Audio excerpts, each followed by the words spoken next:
Dahil nga sa nangyari sa mga itik nga natin, pati nga mga itlog nila, mga nawala nga rin mga mare.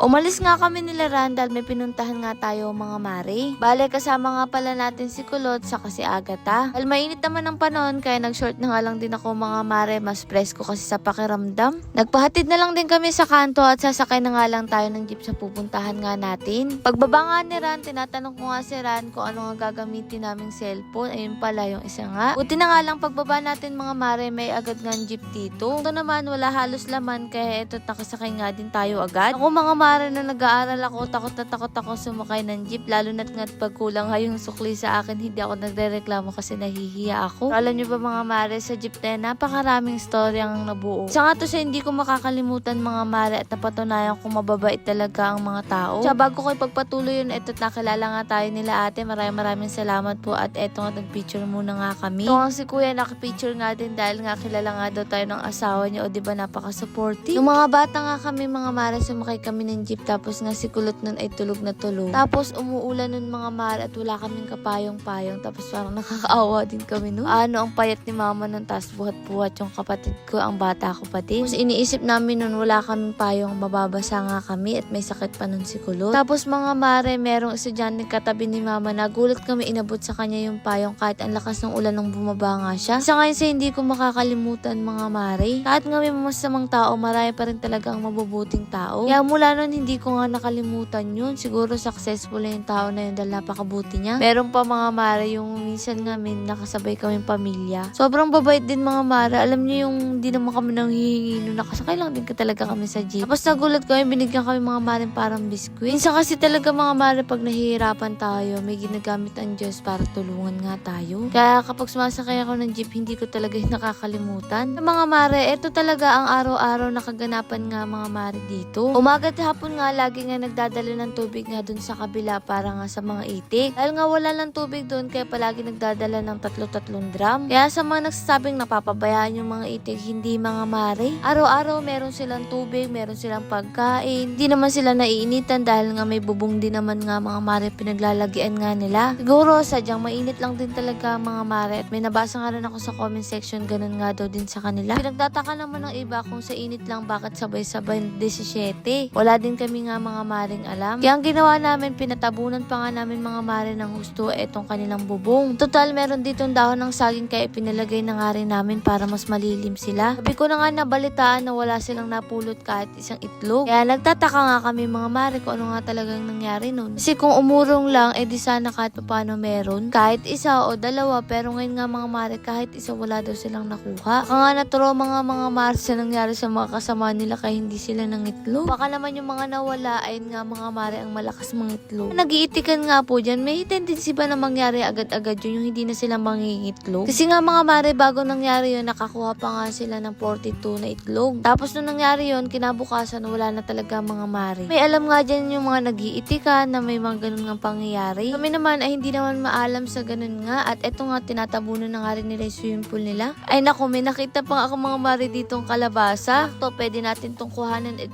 gulay ulit. Hindi rin naman nga mga mare na uubusan ng pagkain kasi nga ang dami rin nilang tinatambak ng pagkain. Hanggang umaga nga meron pa rin nakatambak. Kaya naman eto, abalang-abala pa rin nga dito si Kuya Noli. Eto nga't malilim din naman nga dito mga mare. Tingnan nyo naman nga yung papaya natin. Ang gaganda nga rin ng mga dahon. Lord, maraming salamat sa lahat ng blessing, at syempre sa inyong mga mare. Paano ba yun? Bukas na lang ulit.